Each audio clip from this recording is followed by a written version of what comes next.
Hello दोस्तों, आप सभी लोगों का एक बार फिर से स्वागत है स्टडी जोन एजुकेशन के daily current affairs lecture series में। इस वीडियो में बात करेंगे आज के दिन भर के मोस्ट इंपॉर्टेंट करंट अफेयर्स के बारे में। तो ध्यान से देखिएगा दोस्तों इस पूरे वीडियो को। अगर आप किसी भी गवर्नमेंट जॉब एग्ज़ाम की प्रिपरेशन कर रहे हैं तो आप डेली करंट अफेयर देखने के लिए मुझे फॉलो कर सकते हैं। हम लोग रोज़ शाम को सबसे पहले इस चैनल पे अपनी जो करंट अफेयर है डेली की वो डिस्कस करते हैं काफ़ी डिटेल में।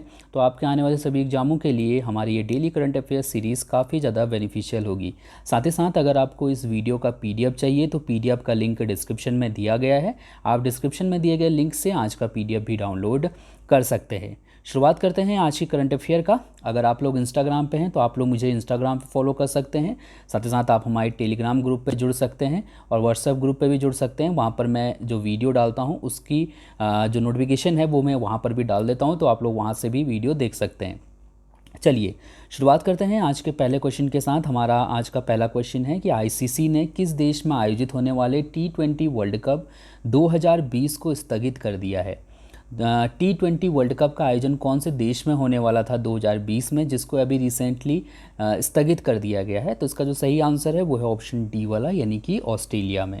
अभी रिसेंटली आईसीसी की तरफ से ऑस्ट्रेलिया में आयोजित होने वाले T20 विश्व कप को स्थगित कर दिया गया है। आपकी जानकारी के लिए बता दूं कि इस साल T20 विश्व कप का आयोजन 18 अक्टूबर से 15 नवंबर तक होने वाला था ऑस्ट्रेलिया में। ठीक है, T20 जो मेंस वर्ल्ड कप है हम उसकी बात कर रहे हैं। ठीक है, अब जो है एक साल के लिए इसको टाला गया है। अब जो T20 वर्ल्ड कप है उसका आयोजन 2021 में किया जाएगा, अक्टूबर नवंबर माह में। ठीक है, तो याद रख सकते हैं आप लोग, एग्जाम में पूछा जा सकता है, अच्छा क्वेश्चन है।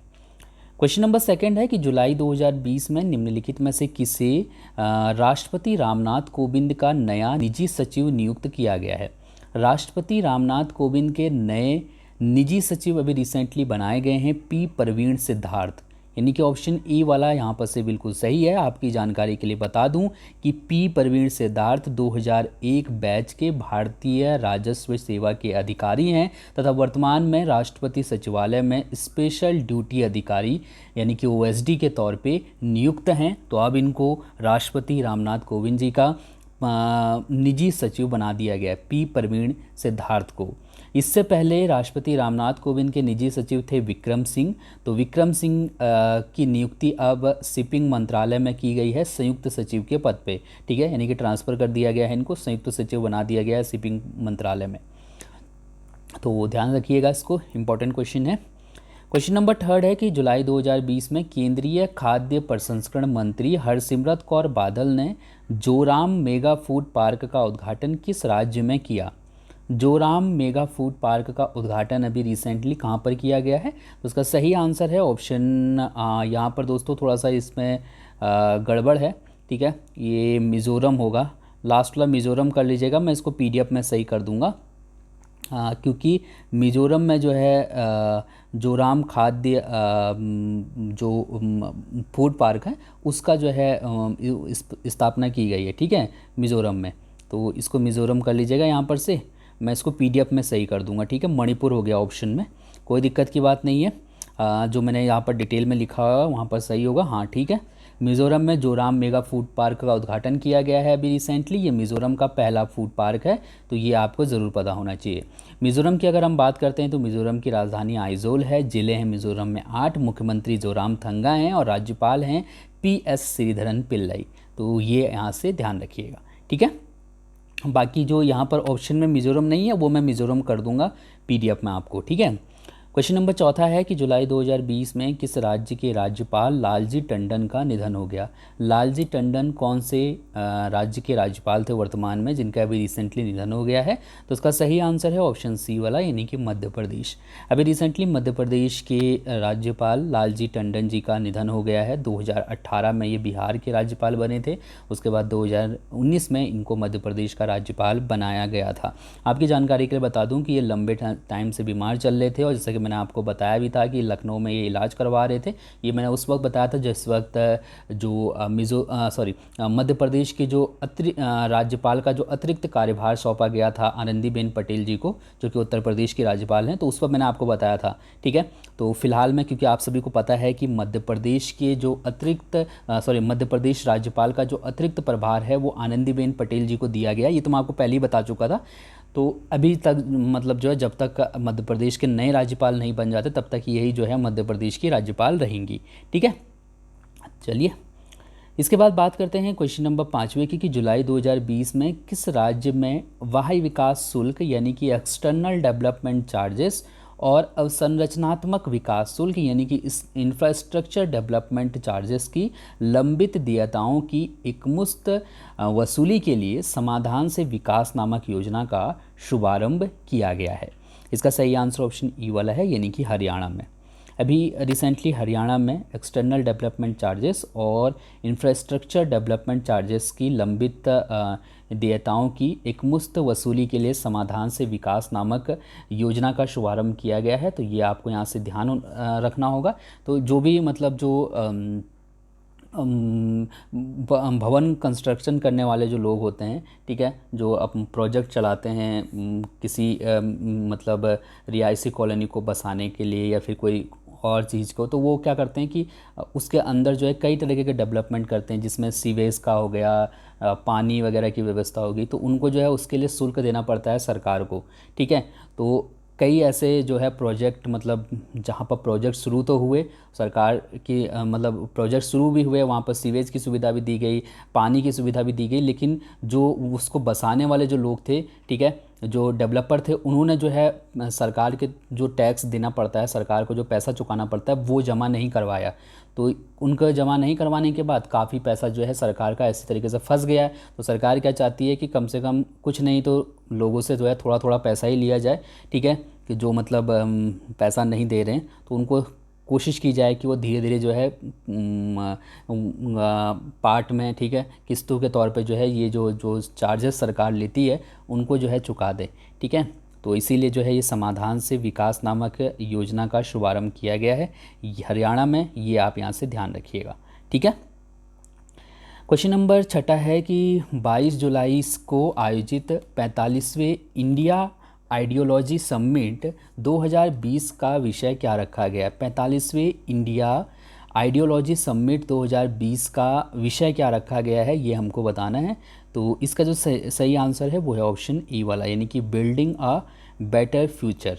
जो ठीक है, ये जो है थीम रखी गई है 45वें इंडिया आइडियोलॉजी समिट 2020 का। ठीक है, तो ये आप यहाँ से याद रख सकते हैं।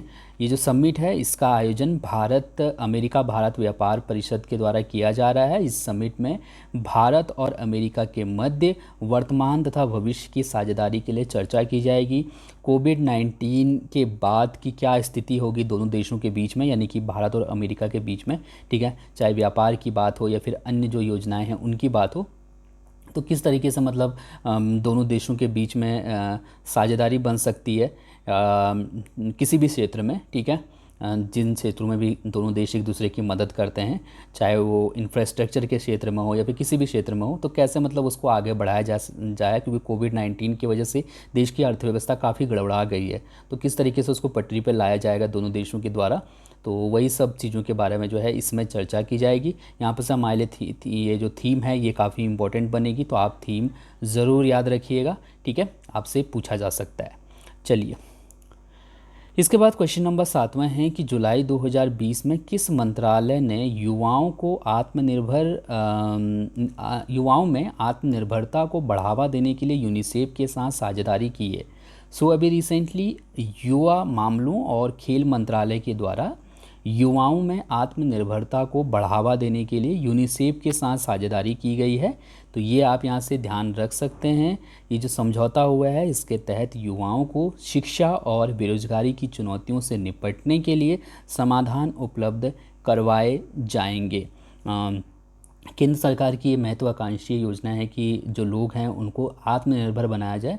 तो छात्रों को कैसे हम आत्मनिर्भर बना सकते हैं वही सब चीज़ों के बारे में जो है यहाँ पर इस साझेदारी के तहत काम किया जाएगा कि किस तरीके से हम छात्रों को आत्मनिर्भर बना सकते हैं, शिक्षा का स्तर कैसे सुधार सकते हैं। ठीक है, तो उन्हीं सब चीज़ों के ऊपर जो है इस साझेदारी के तहत काम किया जाएगा। केंद्रीय युवा मामले और खेल मंत्रालय, जिसके द्वारा ये पहल शुरू की गई है, इसके जो मंत्री हैं उनका नाम है किरण रिजिजू। तो ये यहाँ से ध्यान रख सकते हैं आप। ठीक है, इसके बाद हम लोग बात करते हैं क्वेश्चन नंबर 8वें की कि जुलाई 2020 में भारत के पहले ईवी सार्वजनिक चार्जिंग प्लाजा का उद्घाटन कहाँ पर किया गया। ईवी सार्वजनिक चार्जिंग प्लाजा का उद्घाटन अभी रिसेंटली दिल्ली में किया गया है। सो ऑप्शन बी वाला यहाँ पर से बिल्कुल सही है। यहाँ पर ईवी चार्जिंग प्लाजा का फुल फॉर्म है इलेक्ट्रिक व्हीकल चार्जिंग प्लाजा। ठीक है, तो इसका जो उद्घाटन है वो दिल्ली के चेम्सफोर्ड क्लब में किया गया है। याद रखिएगा, इम्पॉर्टेंट क्वेश्चन है क्योंकि पहला ये भारत का पहला जो है चार्जिंग प्लाजा है। ठीक है, सार्वजनिक ईवी चार्जिंग प्लाजा। तो जो भी जो इलेक्ट्रॉनिक जो व्हीकल हैं, ठीक है, उनको जो है यहाँ पर चार्ज किया जा सकता है।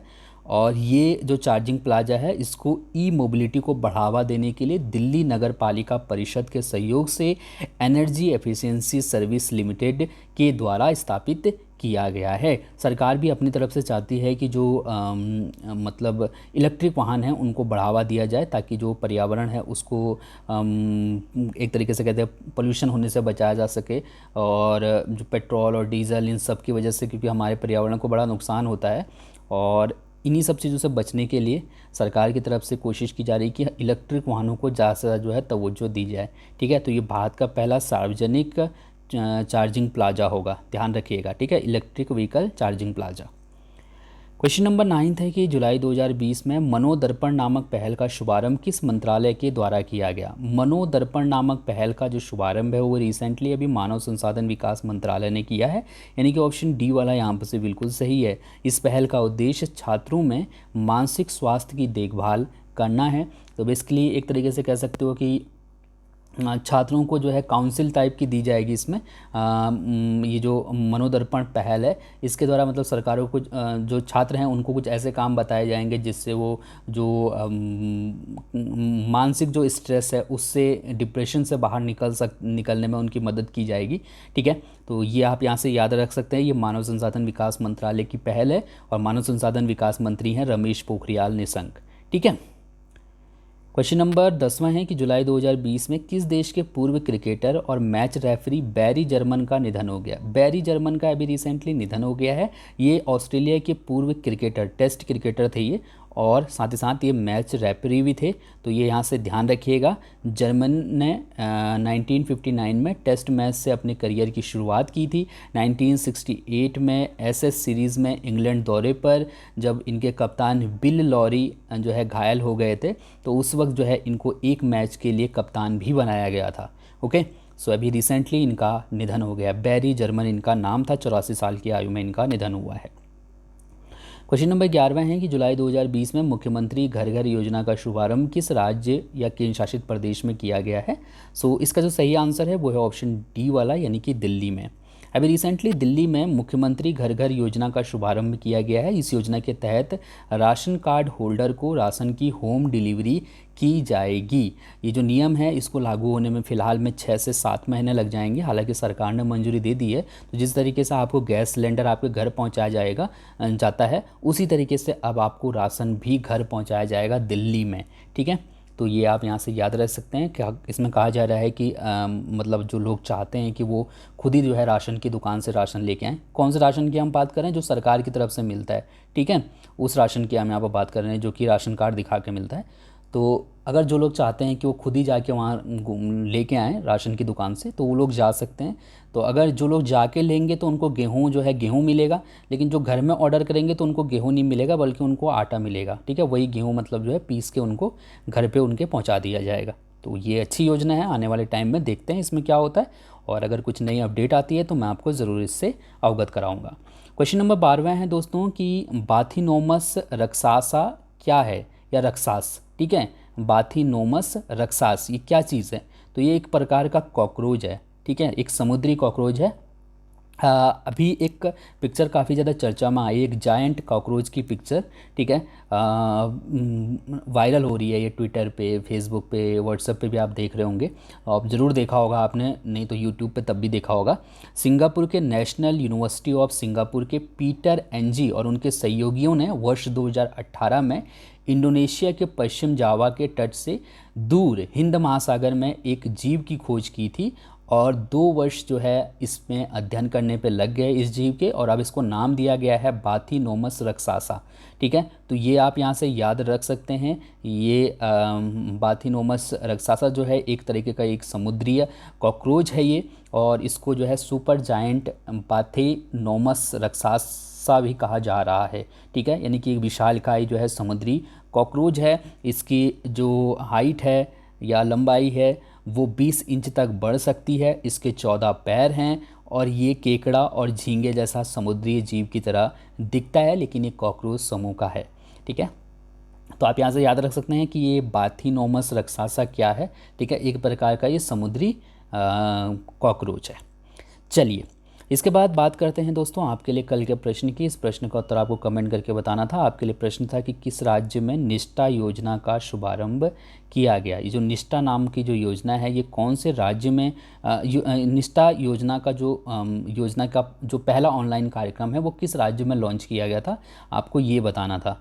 तो इसका जो सही आंसर था वो था ऑप्शन डी वाला, यानी कि आंध्र प्रदेश में।